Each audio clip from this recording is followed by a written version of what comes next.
पर इकट्ठा हुए हैं। आज जिस ज़ात की बारगाह में खिरात पेश कर रहे हैं ना, वो ज़ात कोई आम ज़ात नहीं है। उस ज़ात को मौलाए कायनात कहा जाता है, उस ज़ात को अली मुर्तज़ा कहा जाता है। मगर मुसलमानों, हमारा तरीका कितना गलत हो चुका है। आज हम विलादत फातेह खैबर में आकर आज इस महफिल में बैठकर आपस में गुफ्तगू कर रहे हैं। ए मुसलमानों, हमने अपनी इज्जतों को इसी तरीके से नीलाम किया है कि आज हमने वकार को किस तरीके से मजरू किया है कि इतनी बाबरकत, इतनी बाअज़मत महफिल में आने के बाद हमारी जो तवज्जो है वो हमारी तवज्जो विलादत फातेह खैबर पर बिल्कुल नहीं। हम इधर उधर की गुफ्तगू कर रहे हैं, इधर उधर की बातें कर रहे हैं। यही वजह है मुसलमानों कि जब से हमने सादात किराम के वकार को मजरू करना शुरू किया है, इन मशाइख इज़ाम की चौखट से दूरी बनाना शुरू किया है, आज भारत की जमीन पर हमें निशाना बनाया जा रहा है, हमारे वकार को मजरू किया जा रहा है, हमारी इज्जतों को नीलाम किया जा रहा है। मैं कहता हूं, ए मुसलमानों,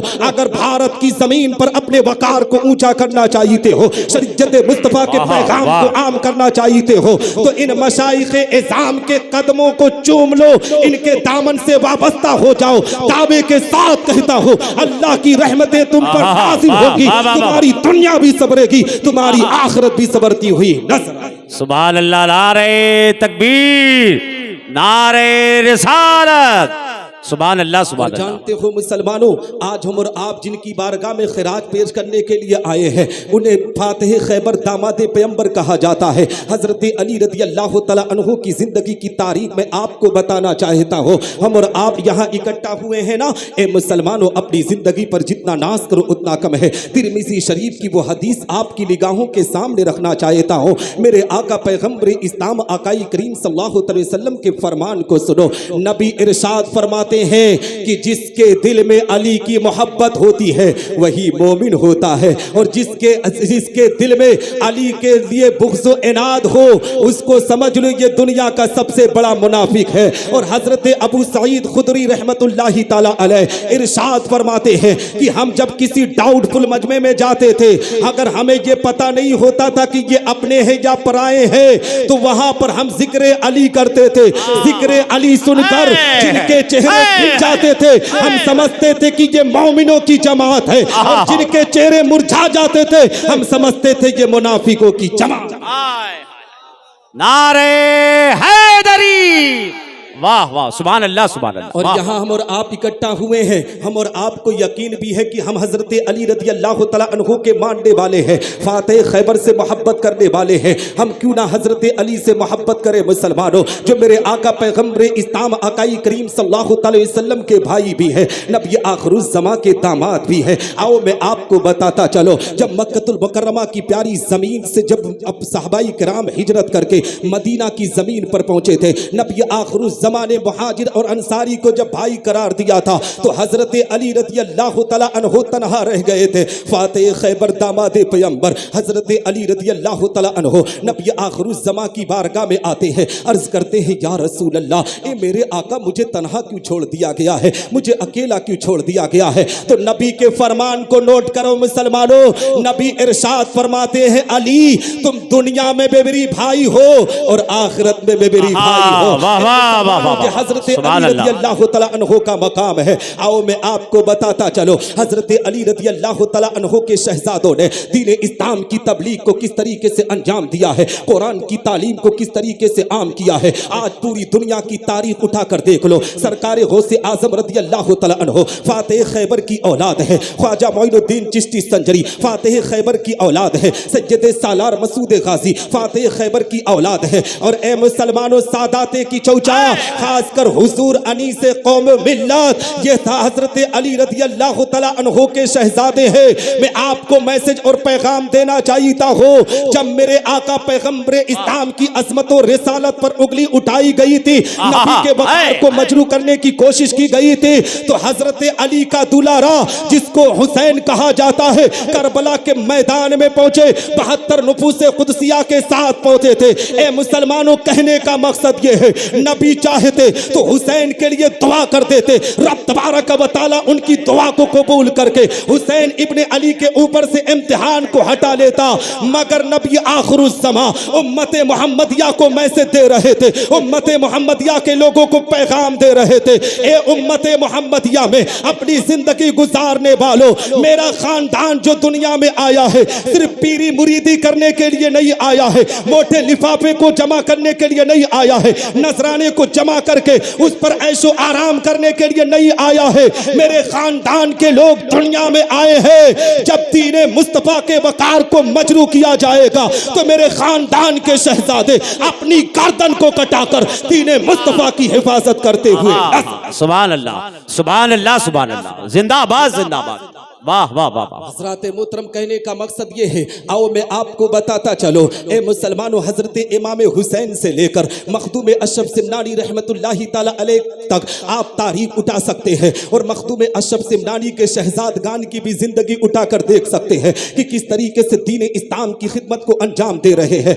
आपकी इसी मिंबर पर हुजूर अनीस कौम मिल्लत, उन्हीं के शहजादे हुजूर अजीज मिल्लत आपकी निगाहों के सामने है। इनकी जिंदगी की भी तारीख उठा लो। मखदूम अशरफ सिमनानी ने सिमनान की बादशाहत को 15 साल की उम्र में ए मुसलमानों तख्त लेते हैं। 23 साल की उम्र में मखदूम अशरफ सिमनानी सिमनान की बादशाहत को छोड़कर भारत की जमीन पर तशरीफ लाते हैं। भारत की जमीन पर आने के बाद उन्होंने दीन इस्लाम की तबलीग को अंजाम दिया था, उन्होंने कुरान की तालीम को आम किया था, उन्होंने दीन मुस्तफा के वकार को ऊंचा किया था। हकीकत में मुसलमानों, मखदूम अशरफ सिमनानी का मस्कन आपकी निगाहों के सामने है। आप मुकद्दर के सिकंदर हो मुसलमानों। जब हजरत अली रज़ी अल्लाह तआला अन्हो मुल्क यमन की जमीन पर हजरत अली रज़ी अल्लाह तआला अन्हो के वालिद मोहतरम जनाब अबू तालिब जब मक्कतुल मुकर्रमा से सफर करके यमन की जमीन पर गए थे ना, तो 300 साल के शख्स से मुलाकात हुई थी जो आसमानी किताबों का आलिम है। तो जानते हो, जब जनाब अबू तालिब से सारे मामलात पर गुफ्तगू कर रहा था वो आलिम, तो जनाब अबू तालिब ने इतना कहा था, आखिर ये बताओ, ये आप बयान क्यों कर रहे हैं, अब तक आपकी जिंदगी महफूज कैसे है? तो उस 300 साल के आलिम ने कहा था, अली मुर्तजा के वालिदे मोहतरम सुनो, मैं अपनी जिंदगी के अंदर जब भी मौला की बारगाह में हाथों को उठाता था तो यही दुआ करता था, ए रब्बे कायनात, ए रब तबारक व तआला, जिंदगी में आखिरी जिंदगी के पड़ाव में पैगंबरे इस्लाम आकाई करीम सल्लल्लाहु तआला अलैहि वसल्लम के खानदान के किसी एक फर्द से मुलाकात हो जाए। ए मुसलमानों, बसकारी की चौचा की जमीन पर जिंदगी बसर करने वालों, तुम मुकद्दर के सिकंदर हो, वहां पर एक नबी के खानदान के एक बेटे से मुलाकात करने के लिए वो आलिम दुआ कर रहा था और हुजूर अनीस कौम मिल्लत ने अपने मिंबर पर सादाते किराम को जमा कर लिया है। हम और आप ज़ियारत करते हुए नजर आ रहे हैं। सुभान अल्लाह, सुभान अल्लाह, सुभान अल्लाह। मुसलमानों, हुजूर अनीस मिल्लत की जब जिंदगी को बहुत करीब से देखने को मिला तो हकीकत में मुझे एक बात पता चली कि किस तरीके से दीन इस्लाम की तबलीग की अंजाम दे रहे हैं। ए मुसलमानों, मखदूम अशरफ सिमनानी का लाडला आज इसी के चौचा मुकद्दसा की जमीन पर बैठकर किस तरीके से लोगों की तकलीफों को दूर करते हैं। ए मुसलमानों, कोई गरीब आए ना तो उसकी गुर्बत पर तरस करके उसकी इमदाद भी करते हैं। कोई हकीकत में अमीर आता है तो उसकी भी इमदाद करते हैं। हमने और आपने भी मुलाहिजा किया होगा कि अनीस मिल्लत की बारगाह में कितने लोग जमा रहते हैं, कितने लोग स्ट्रेचर पर आते हैं और ए मुसलमानों, जहां से शिफायाब होकर अपने घर को लौटते हैं। हुजूर अनीस मिल्लत ने किस तरीके से दीन इस्लाम की खिदमत को अंजाम दिया है। जब मैं भारत के अलग अलग हिस्सों में जाकर दीन की तबलीग कर रहा था, तकरीर करने के लिए जाता था, किसी भी स्टेट में पहुंचता था, उलमा के बीच बैठता था तो अनीस मिल्लत के बारे में सुनता था। तो मैं कहा, यार कचौचा मुकद्दसा से करीब का मैं रहने वाला हूँ, मैंने अभी हुजूर अनीस मिल्लत को कभी देखा नहीं है। हुजूर अनीस मिल्लत के शहजादे हुजूर अजीज मिल्लत से इत्तफाक से एक दिन मुलाकात हुई अली रजा फैजी भाई और सुबहानी भाई के जरिए से। तो जानते हो मुसलमानों, मैं जब इनसे मुलाकात किया ना और जब हुजूर अनीस मिल्लत की बारगाह में खिराज का नजराना पेश करने के लिए पहुंचा तो मैंने देखा, हाँ वाकई में एक ऐसा बादशाह है जो रियाया की इस तरीके से तकलीफों को को दूर कर रहा है, गरीब आ रहा है उसकी गुर्बत को दूर कर रहा है, अमीर आ रहा है उसके परेशानियों को दूर कर रहा है। और मैं आपको बताऊं मुसलमानों, इनके पास सिर्फ आवाम नहीं आती है, इनके पास सिर्फ गैर मुस्लिम या मुसलमान के आम लोग नहीं आते हैं, बड़े बड़ी दरसगाहों के बड़े बड़े मुफ्ती, बड़े बड़े आलिम भी इनकी बारगाह में दो जानो होते हैं और अदब का नजराना पेश करते हैं। मैं आपको एक वाकया बयान करके अपनी गुफ्तगू खत्म करूंगा। जानते हो, एक बहुत बड़े दारुल उलूम के प्रिंसिपल और बानी से मेरी मुलाकात हुई। उस आलिम दीन ने मुझसे कहा था, कारी साहब मेरे घर में कोई औलाद नहीं हो रही थी, मेरे घर में कोई किसी भी बच्चे की आमद नहीं हुई थी। जब मेरी बीबी किसी के जहां जाती थी ना तो लोग उसे ताना दिया करते थे, बाज कहा करते थे। मैं हिंदुस्तान के बड़े बड़े तबीबों के पास पहुंचा, बड़े बड़े डॉक्टरों के पास पहुंचा, बड़े बड़े हकीमों के पास पहुंचा, मगर डॉक्टरों की डॉक्टरी फेल हो गई, हकीमों की हिकमत फेल हो गई, तबीबों का तिब फेल हो गया। एक दिन मायूस होकर इसी कमरे में बैठा था, कुछ उलमा मुलाकात करने के लिए आए। जब मैं परेशानियां बयान किया ना, लोगों ने बहुत मशवरा किया, यहां दिखा दो वहां दिखा दो। मैंने कहा हर जगह दिखा चुका हूं। उन लोगों ने कहा मगर अगर एक जगह आप चले जाएं तो वहां से हो सकता है रब्बे कायनात करम कर दे, मखदूम अशरफ की दुआओं की सदके, उनके शहजादे हुजूर अनीस मिल्लत की दुआओं के सदके अल्लाह आपके घर में चिराग रोशन कर दे। वो आलिम दीन का बयान है कि कारी साहब मैं सीधे की चौचा मुकद्दसा की जमीन पर पहुंचा, मखदूम अशरफ सिमनानी की बारगाह में खिराज का नजराना पेश किया। उनकी बारगाह में खिराज पेश करने के बाद सीधे मैं अनीस मिल्लत की खानका को पूछा कि कहां पर बैठते हैं। जब मैं गया तो लोगों का हुजूम देखा, मैं अपने आप में दिल में घबरा गया। अगरचे मैं दारुल उलूम का बानी था, बहुत बड़े दारुल उलूम को चलाने वाला था, मगर हलचल पैदा हुई कि वो मालूम नहीं किस तरीके से बिहेव करेंगे, इसलिए कि आज हाल यही हो गया है। पीरों के हाल हमने बहुत करीब से देखा है, क्योंकि भारत के किसी भी जलसे में जाता हो, कोई जलसा अक्सर पीर से खाली नहीं होता है। लोग नजराना देख कर ए मुसलमानों इज्जत दिया करते हैं। हुजूर अनीस मिल्लत की जिंदगी को वो आलिम दीन बयान कर रहे थे कि जब मैं उनकी बारगाह में पहुंचा ना, सलाम करने के बाद उन्होंने कहा मौलाना साहब आप आराम से बैठिए। और बैठने के बाद जब परेशानियों को बयान करने लगा, हुजूर अनीस मिल्लत ने अपनी कलम को चलाना शुरू किया है। कहा मौलाना साहब सुनो सुनो, अब इसके बाद आने की जरूरत नहीं है, इंशाअल्लाह रब्बुल इज्जत अगर मखदूम अशरफ की दुआएं रही, इस खादिम की दुआएं रही, तो रब तबारक व तआला तुम्हारे घर में जरूर चिराग रोशन करेगा। उस आलिम दीन की ज़बानी बयान कर रहा हो, वो आलिम दीन कह रहे थे कारी साहब हमारे घर में कुछ ही महीने के बाद पता चला कि मेरी बीबी हमल से हो गई है, मेरी बीबी पेट से हो गई है, और रब तबारक व तआला ने एक बेटा दिया, दो बेटा दिया, एक बेटी दी, आज मैं तीन तीन बच्चों का बाप बन गया हो। ये किसी और दर से नहीं मिला है, वो हुजूर अली से मिल्लत के दरबार से मुझे। सुभान अल्लाह, नारे तकबीर, नारे रिसालत, फैजाने मखदूम अशरफ, फैजाने मखदूम अशरफ, हुजूर अनीसे मिल्लत। सुभान अल्लाह, सुभान अल्लाह।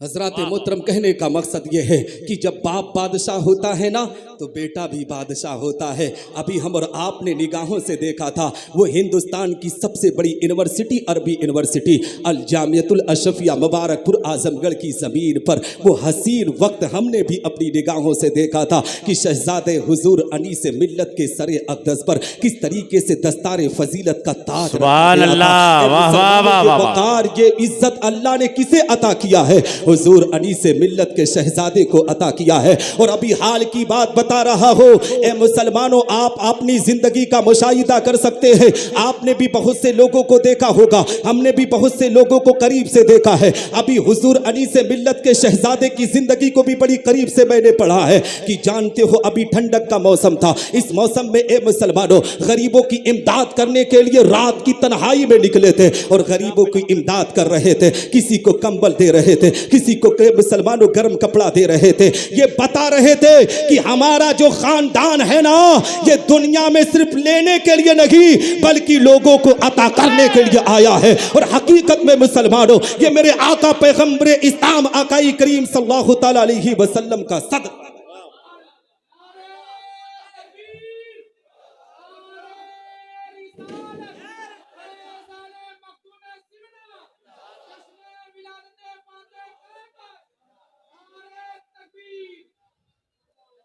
हजरात मोहतरम, कहने का मकसद यह है कि इनका दर बड़ी मुश्किल से मिला करता है।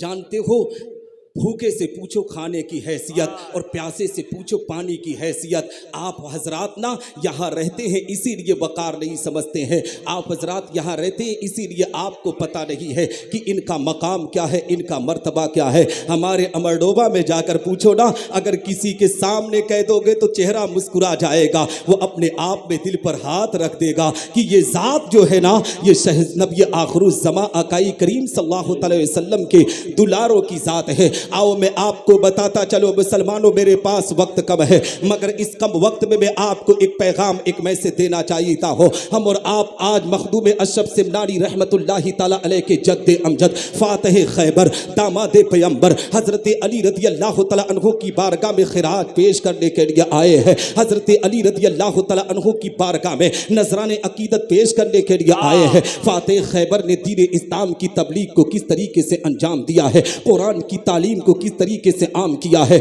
और ए मुसलमानों, भारत की जमीन पर आप अपनी निगाहों से उठाकर देख सकते हैं, चाहे ख्वाजा मोइनुद्दीन चिश्ती संजरी का मज़ार हो, चाहे मखदूम अशरफ सिमनानी का मज़ार हो, चाहे सैयद सालार मसूद गाजी का मज़ार हो। हकीकत में मुसलमानों, इन सादाते किराम ने दुनिया में आकर जिस तरीके से तबलीग के काम को अंजाम दिया है, हकीकत में और जगहों से वो तबलीग हमें दिखती हुई नजर नहीं आ रही है। ए मुसलमानों, नबी के दुलारों ने किस तरीके से दीन की खिदमत को अंजाम दिया है। और हुजूर अनीस कौम मिल्लत ने जामिया बीबी सुल्तान खातून का इनकाद करके हम और आपके घर की बेटियों को पर्दा किसे कहा जाता है उन्होंने मैसेज दिया है, उन्होंने पैगाम दिया है। ए बसखारी की चौचा की जमीन पर अपनी जिंदगी बसर करने वालों, आज हमारी कौम की बेटियों के वकार को किस तरीके से मजरू किया जा रहा है, सैयदा फातिमा ज़हरा की कनीज़ों के वकार को किस तरीके से मजरू किया जा रहा है। ए मुसलमानों, आए दिन देखा जाता है कि हमारी घर की बेटी जिसका नाम आयशा रखा गया है,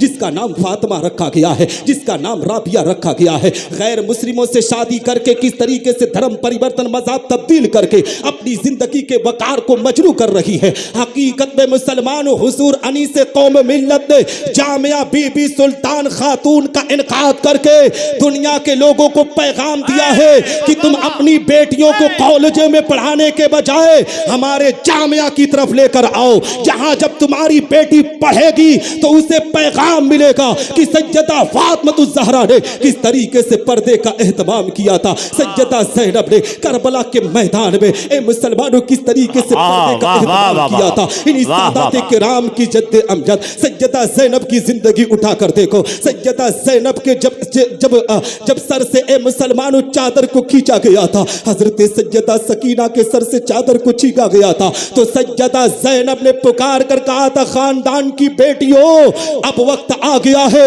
नबी की उम्मत की तमाम बेटियों को मैसेज देने का, नबी की उम्मत की तमाम बेटियों को पैगाम देने का। सैयदा ज़ैनब ने कहा था, ए खानदान की बेटियों, अगरचे हमारे सरों से चादरों को छीन लिया गया है, हमारे सदरों से रुपट्टों को छीन लिया गया है, हम अपने चेहरों का बालों से पर्दा करके दुनिया की तमाम बेटियों को पैगाम देंगे, ए उम्मत मोहम्मदिया में जिंदगी बसर करने वालों, कनीज़े फातिमा सुनो सुनो, तुम पर कितनी भी मुसीबत आ जाए, कितनी भी बड़ी आफत आ जाए, सैयदा ज़ैनब सैयदा सकीना के पर्दे को देखकर तुम पर्दे का एहतमाम कर लोगी तो रब तबारक व तआला तुम्हारी इज्जत की हिफाजत कर दे। हजरात मोहतरम, कहने का मकसद ये है कि हम और आप यहाँ पर खिराज का नजराना पेश करने के लिए आए हैं। और हुजूर मखदूम अशरफ सिमनानी रहमतुल्लाहि ताला अलैह की खानका के सज्जादा नशीर हुजूर सैयद गुलाम मोहिउद्दीन अशरफियुल जिलानी, वो भी मिंबर नूर की जीनत बने हुए हैं। इनका चेहरा देखो ना तो हकीकत में ए मुसलमानों, बुजुर्गों की याद ताज़ा हो जाती है। ऐसा पता चलता है कि हमने तो मखदूम अशरफ सिमनानी को नहीं देखा है, ख्वाजा गरीब नवाज को नहीं देखा है, सरकार गौसे आजम को नहीं देखा है, मगर हुजूर अनीस मिल्लत की जब गुफ्तगू सुनते हैं, सैयद मोहिउद्दीन अशरफ साहब की गुफ्तगू सुनते हैं, खुसूसी हुजूर अजीज मिल्लत की जब गुफ्तगू सुनते हैं, सैयद मोहम्मद अशरफ की गुफ्तगू को सुनते हैं, तो हम और आपने महसूस किया। अभी कल मैं हुजूर की बारगाह में 1 घंटा बैठा था, जानते हो ऐसा पता चल रहा था कि मैं हुजूर के बहुत करीब था, इतनी अच्छी मिठास गुफ्तगू कर रहे थे। ए मुसलमानों, नबी का खानदान जो है अपने इखलाक से दुनिया में दीन की तबलीग किया है, अपने किरदार से दुनिया की तबलीग के अंजाम को अंजाम दिया है। और आज वही मिशन लेकर ये सादाते किराम पूरी दुनिया के अंदर दीन इस्लाम की तबलीग को अंजाम दे रहे हैं। हज़रात मोहतरम, मैं यहीं पर अपनी गुफ्तगू खत्म करता हूँ, क्योंकि यही मेरे लिए बहुत बड़ी बात है कि इन सादाते किराम की बारगाह में आकर थोड़ी देर आपके सामने नजराने अकीदत पेश कर लिया। दुआ करता हूँ कि रब्बे कायनात मुझसे बोलने में कहने में छोटी या बड़ी गलती हुई तो मेरी गलतियों को माफ़ फरमाए, मेरे असातिज़े किराम की दुआएं मेरे साथ रखे, मेरे माँ बाप और इन मशाइख़ एज़ाम की दुआएं मेरे साथ रखे। वाखिरु दावाना अनिल हम्दुलिल्लाहि रब्बिल आलमीन। अस्सलामु अलैकुम रहमतुल्लाहि ताला व बरकातुहू।